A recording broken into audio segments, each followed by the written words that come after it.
శ్రీ గురు గణేశ మేధా దక్షిణామూర్తి సహిత శ్రీ బాలా త్రిపుర సుందరే నమః. అభిషేకం కార్యక్రమానికి స్వాగతం.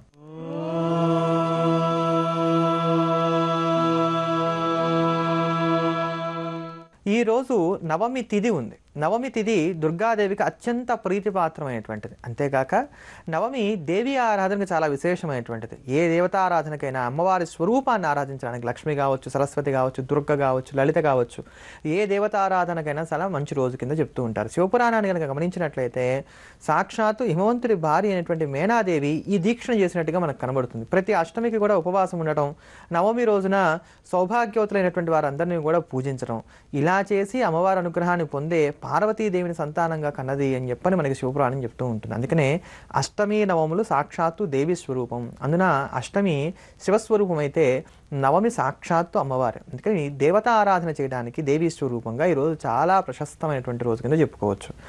అంతేగాక మేషాది 12 రాశుల వారి యొక్క గ్రహగతులను కనుక మనం గమనించినట్లయితే ఈరోజు విశేషించి కుంభరాశి వారికి చాలా అనుకూలంగా ఉంది.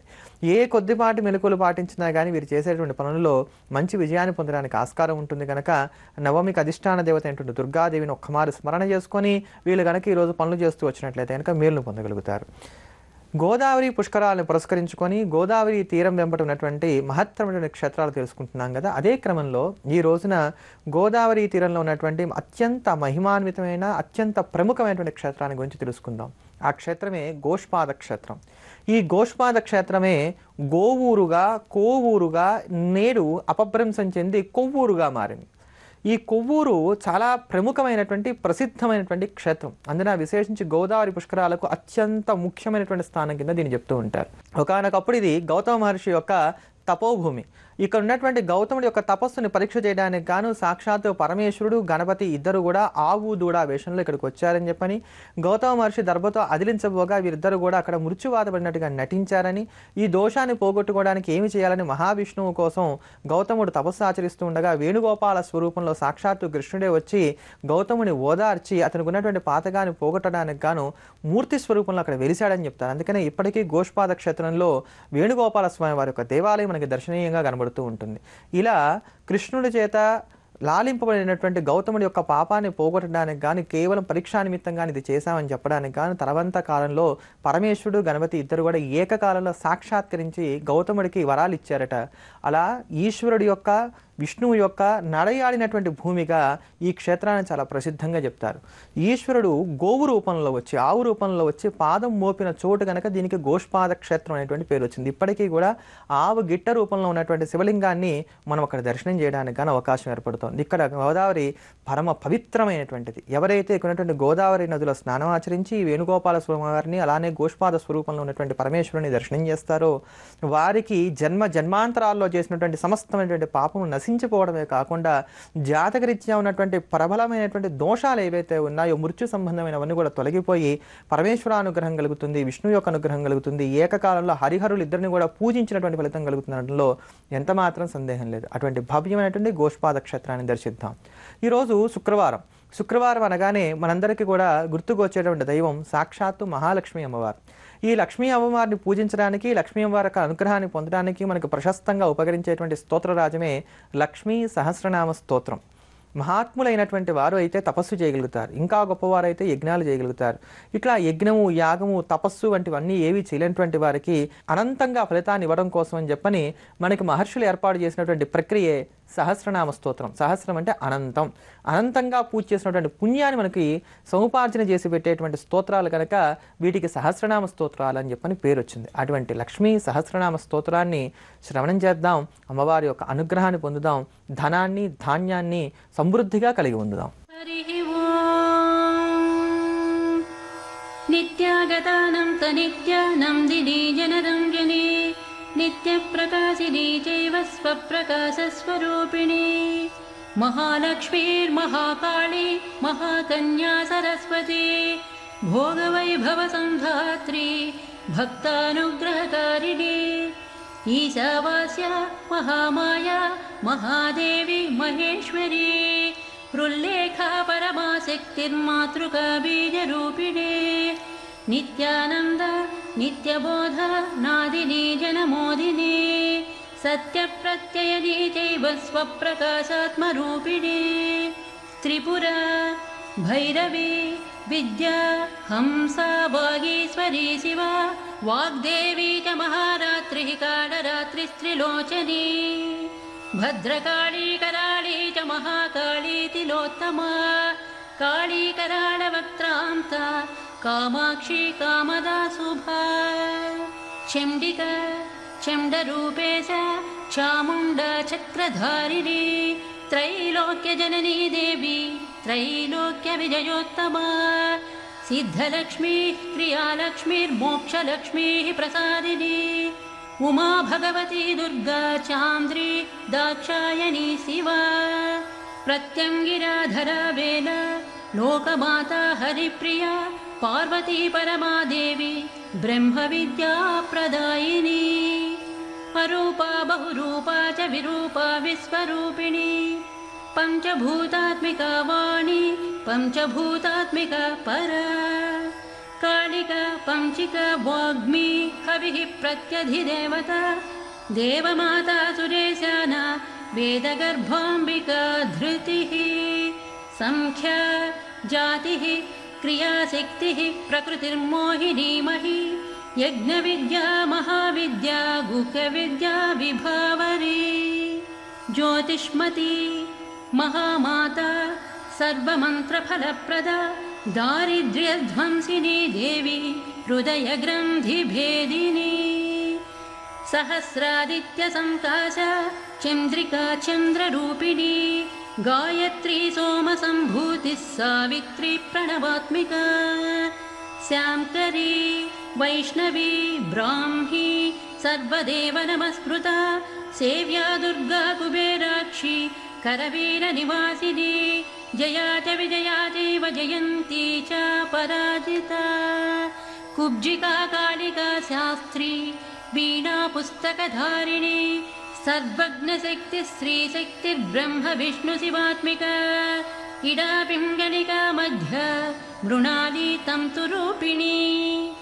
यज्ञेशानि प्रधा दीक्षा दक्षिणा सर्वमोहिनी अष्टाङ्गयोगिनी देवी निर्बीजध्यानगोचरा सर्वतीर्थस्थिता शुद्ध सर्वपर्वतवासिनी वेदशास्त्रप्रदा देवी षडङ्गादिपदक्रमा शिवाधात्री शुभानन्द यज्ञकर्मस्वरूपिणी व्रतिनी मेनका देवी ब्रह्माणि ब्रह्मचारिणी एकाक्षरपरा तारा भवबन्धविनाशिनी विश्वम्भराधराधारा निराधाराधिकस्वरा राकाकुहूरमावास्य पूर्णिमानुमती द्युतिः सिनीवाली शिवावस्य वैश्यदेवीऽपि शङ्गिला पिप्पला च विशालाक्षी रक्षोऽग्निवृष्टिकारिणी दुष्टविद्राविणी देवी सर्वोपद्रवनाशिनी शारदा सरसंधाना सर्वशास्त्रस्वरूपिणी युद्धमध्यस्थिता देवी सर्वभूतप्रभञ्जनी अयुद्धायुद्धरूपा च शान्ता शान्तिस्वरूपिणी गङ्गा सरस्वती वेणी यमुना नर्मदापगा సముద్రవసనావాస బ్రహ్మాండ శ్రేణి మేఖల. శంకరాచార్యుల వారు మనకు అందించినటువంటి ప్రముఖమైన స్తోత్రాల్లో చాలా భవ్యమైనటువంటిది, నిత్యము కూడా స్మరణీయమైనటువంటిది, ఈ కలియుగ బాధలన్నింటిని కూడా తీర్చివేసేటువంటి స్తోత్రం కనకదార స్తోత్రం. లక్ష్మీ కటాక్షాన్ని కోరుకోని వారు ఎవరూ ఉండరంటంలో ఎంత మాత్రం అతిశయోక్తి లేదు. అటువంటి లక్ష్మీ కటాక్షాన్ని మనకు అనుగ్రహించేటువంటిది, ఉద్యోగాలు ఇచ్చేటువంటిది, పదవులు ఇచ్చేటువంటిది కనకదార స్తోత్రం. ఈ పదవులు ఇచ్చేటువంటి పదం వాడడానికి కారణం ఏంటంటే విశ్వామరేంద్ర పద విభ్రమ దానదక్షమానంద హేతురధికం అంటారు ఈ యొక్క స్తోత్రంలో ఒక చోట శంకరాచార్యుల వారు. విశ్వామరేంద్ర పద విభ్రమ దానదక్షం, సాక్షాత్తు ఇంద్రుడికి ఉపేంద్రుడికి అందరికీ కూడా కావాల్సిన పదవులు అమ్మవారి అనుగ్రహిస్తారట. బ్రహ్మకైనా ఎవరికైనా సరే నువ్వు ఈ పదవి కావాలనుకుంటున్నావు కదా, కోరుకున్నావు కదా, ఇదిగో ఈ పదవి ఇస్తున్నా అని చెప్తారట. అందుకని మనకి ఏదైనా ఒక ఉద్యోగం కావాలన్నా, ఒక పదవి కావాలన్నా మనకు కావాల్సింది లక్ష్మీ కటాక్షమే. అటువంటి లక్ష్మీ కటాక్షాన్ని పెంపొందింపజేసేటువంటి స్తోత్రమే కనకదార స్తోత్రం. అందుకనే నిత్యము కూడా ఈ కనకదార స్తోత్రాన్ని రోజుకు 3 సార్లుగా తప్పన పారాయణ చేస్తూ వెళ్ళినట్లయితే నిరుద్యోగులకు ఉద్యోగం లభిస్తుంది, ఎవరైతే పదవులు కోరుకుంటున్నారో వారికి పదవి లభిస్తుంది అనడంలో ఎంత మాత్రం సందేహం లేదు. అటువంటి ఉద్యోగాన్ని, పదవుల్ని, ఐశ్వర్యాన్ని, ధాన్యాన్ని, కనకరాశుల్ని అనుగ్రహించేటువంటి కనకదార స్తోత్రాన్ని శ్రవణం చేద్దాం. లక్ష్మీ కటాక్షాన్ని పొందుదాం. हरेः पुलकभूषणमाश्रयन्ति भृङ्गाङ्गनेव मुकुलाभरणं तमालम् अङ्गीकृताखिलविभूतिरपाङ्गलीला माङ्गल्यदास्तु मम मङ्गलदेवतायाः मुग्धा मुहुर्विदधति वदने मुरारेः प्रेमत्रपा प्रणिहितानि गतागतानि मालादृशोर्मधुकरीव महोत्पलेया सा मे श्रियं दिशतु सागरसम्भवायाः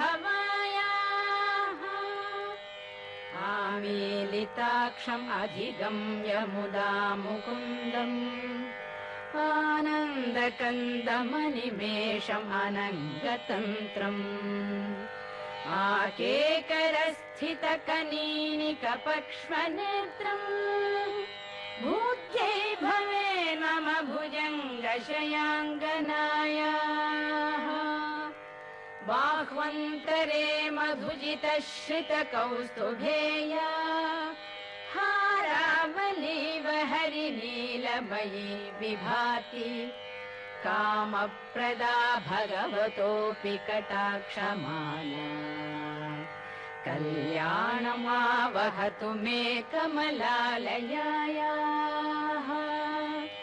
कालाम्बुदालिललितो रसिकैटभावे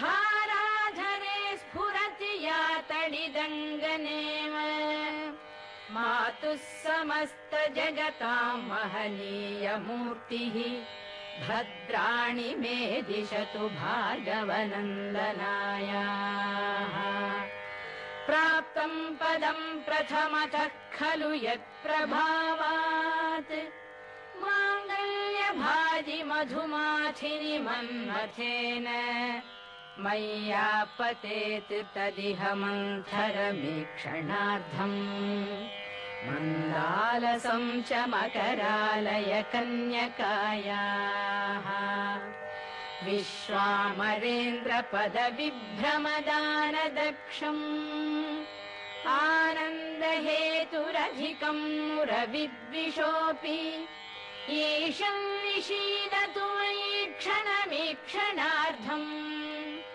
इन्दीवरोदर सहोदरमिन्दिरायाः इष्टाविशिष्टमतयोऽपि यया दयाद्रदृष्ट्या त्रिविष्टपपदं सुलभं लभन्ते दृष्टिः प्रहृष्टकमलोदर दीप्तिरिष्टाम् पुष्टिं कृषिष्ट मम पुष्करविष्टरायाः दद्याद्दयानुपवनो द्रविणाम्बुधाराम् अस्मिन्न किञ्चन विहङ्गशिशौ विषण्णे दद्याद्दयानुपवनो द्रविणाम्बुधाराम् अस्मिन्न किञ्चन विहङ्गशिशौ विषण्णे दुष्कर्म घर्ममपनीय चिराय दूरम् नारायण प्रणयिनी नयनाम्बुवाहः गीर्देवदेति गरुडध्वज सुन्दरीति शाकम्भरीति शशिशेखर वल्लभेति सृष्टिस्थितिप्रलयकेलिषु संस्थितायै तस्यै नमस्त्रिभुवनैकगुरोस्तरुण्यै श्रुत्यै नमोऽस्तु शुभकर्मफलप्रसूत्यै శరణమసి సురాణం సిద్ధ విద్యాధరాణం నృపతిగ్రహగతానాం వ్యాధిభిః పీడితానాం అంటూ సాగేటువంటి స్తోత్రం దుర్గా ఆపదుద్ధారక స్తోత్రం. ఎవరైతే వ్యాధులతో బాధపడుతున్నారో, ఎవరికైతే దారి తోచట్లేదో, ఎవరికైతే ఏ దిక్కు కనబడట్లేదో, ఎవరికైతే గ్రహదోషాలు మిక్కుటంగా ఉన్నాయో, ఇట్లా ఒకటేమిటి ఏ ఆపద వచ్చినా సరేట దుర్గాదేవిని శరణు పొందినట్లయితే ఆ దోషాలన్నీ కూడా తొలగిపోతాయని చెప్పని సాక్షాత్తు సిద్ధేశ్వర తంత్రంలో పార్వతీదేవికి పరమేశ్వరుడు ఉపదేశం చేసినటువంటి స్తోత్రమే దుర్గా ఆపదుద్ధారక స్తోత్రం. ఈ దుర్గా ఆపదుద్ధారక స్తోత్రాన్ని కనుక నిత్యం పారాయణ చేస్తూ వచ్చినట్లయితే ఎటువంటి కష్ట పరంపర అయినా తొలగిపోతుంది. అందుకనే నమస్తే శరణ్యే శివే సానుకంపే, అమ్మా నేను భయంకరమైనటువంటి కష్టాల్లో ఉన్నాను, శివవు పుణ్యాన్ని ఇచ్చేటువంటి దాన్ని, శుభాన్ని ఇచ్చేటువంటి దానివి, మంగళాన్ని ఇచ్చేటువంటి దానివి, మాకున్నటువంటి గ్రహ దోషాలు పోగొట్టేటువంటి దాన్ని కనుక నీకు నమస్కారం చేస్తున్నాను, నన్ను ఉద్ధరించు అని చెప్పని పదే పదే ఈ స్తోత్రంలో అమ్మవారిని ప్రాధేయపడడం జరుగుతుంది. దానికి ఆర్ద్రత చెంది అయ్యో నా భక్తుడు కష్టాల్లో ఉన్నాడు కదా అని చెప్పని ఈ స్తోత్రం అంతా కానీ, లేక ఇందులో సహం కానీ, అందులో ఒక శ్లోకాన్ని కానీ, లేక అందులో అర్థభాగానైనా సరే ఇబ్బంది పడేటువంటి స్తోత్రం సమయంలో కనుక మనం స్తోత్రం చేసినట్లయితే వెంటనే అమ్మవారు మనల్ని అనుగ్రహించి హక్కును చేర్చుకుంటుందిట.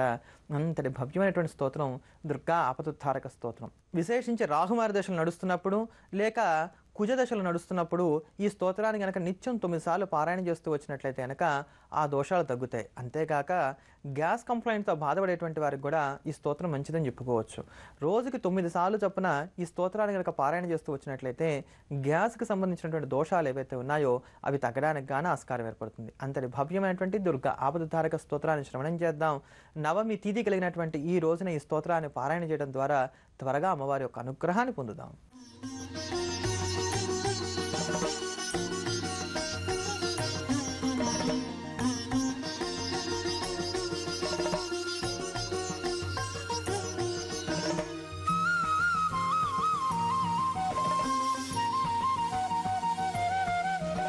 नमस्ते शरण्ये शिवे सानुकम्पे, नमस्ते जगद्व्यापिके विश्वरूपे, नमस्ते जगद्वन्द्यपादारविन्दे, नमस्ते जगत्तारिणि त्राहि दुर्गे,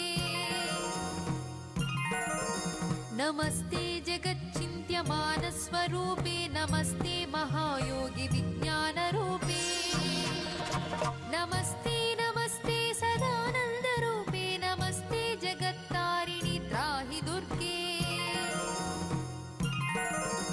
अनाथस्य दीनस्य तृष्णातुरस्य भयार्तस्य भीतस्य बद्धस्य जन्तोः त्वमेका गतिर्देवि निस्तारकर्त्री, नमस्ते जगत्तारिणि त्राहि दुर्गे, अरण्ये रणे दारुणे शत्रुमध्ये नले सागरे प्रान्तरे राजगेहे त्वमेका गतिर्देवि निस्तारनौका, नमस्ते जगत्तारिणि त्राहि दुर्गे, अपारे महादुस्तरेत्यन्तघोरे विपत्सागरे मज्जतां देहभाजा त्वमेका गतिर्देवि निस्तारहेतुर्नमस्ते जगत्तारिणि त्राहि दुर्गे, नमश्चण्डिके चण्डदुर्दण्डलीला समुत्खण्डता खण्डिता शेषशत्रो त्वमेका गतिर्देवि निस्तारबीजं, नमस्ते जगत्तारिणि त्राहि दुर्गे, त्वमेवाघभावा धृता सत्यवादिर्न जाता जिता क्रोधना क्रोधनिष्ठा, इडा पिङ्गला त्वं सुषुम्ना च नाडी, नमस्ते जगत्तारिणि त्राहि दुर्गे, नमो देवि दुर्गे शिवे भीमनादे सरस्वत्यरुद्धतमोघस्वरूपे, विभूतिः सचीकालरात्रिः सति त्वं, नमस्ते जगत्तारिणि त्राहि दुर्गे, शरणमसि सुराणां सिद्धविद्याधराणां मुनिमनुजपशूनां दस्युभिस्त्रासितानां नृपतिगृहगतानां व्याधिभिः पीडितानां त्वमसि शरणमेका देवि दुर्गे प्रसीद. ఎవరైతే ఉద్యోగాల కోసం ప్రయత్నాలు చేస్తున్నారో వారు ఆ ఉద్యోగ ప్రయత్నాల్లో సాఫల్యాన్ని పొందడానికి గాను, సఫలతని పొందడానికి గాను, త్వరగా ఉద్యోగాన్ని సముపార్జన చేసుకోవడానికి గాను ఉపకరించేటువంటి ఒక చక్కని ఉపాయం ఉంది. చక్కటి మేలిమి పసుపును తీసుకొని ఆ పసుపును పాలతో తడిపి దాన్ని రోజు తిలకంగా పెట్టుకుంటూ ఉండాలి. ఇలా స్నానం చేసిన తర్వాత శుచిగా భగవత్ సన్నిధానంలో చేస్తూ రావటం వల్ల త్వరగా ఉద్యోగం పొందడానికి కానీ ఆస్కారం ఏర్పడుతుంది. చక్కగా మేలిమి పసుపు తీసుకోవడం, ఒక చుక్క పాలు వేసి దాన్ని తడపడం, దాన్ని బొట్టుగా పెట్టుకోవడం, ఇలా ప్రకారంగా రోజు చేసుకుంటూ వెళ్తున్నట్లయితే కనుక త్వరితగతిన ఉద్యోగాన్ని పొందడానికి ఇంటర్వ్యూలో ఎవరైతే పదే పదే ఫెయిల్ అవుతున్నారో వాళ్ళు అలా కాకుండా తొందరగా మంచి ఉద్యోగాన్ని సముపార్జన చేసుకోవడానికి అవకాశం కుదురుతుంది అనడంలో ఎంత మాత్రం సందేహం లేదు. ఇటువంటి క్రియా విశేషాలతోటి స్తోత్ర వైభవాలతోటి రేవడి అభిషేకం కార్యక్రమంలో మళ్ళీ కలుద్దాం. స్వస్తి. జ్యోతిర్వైద్య నిపుణులు తేజస్వి శర్మను సంప్రదించాల్సిన ఫోన్ నంబర్ 9391166344. Email tejasvi.astro@gmail.com.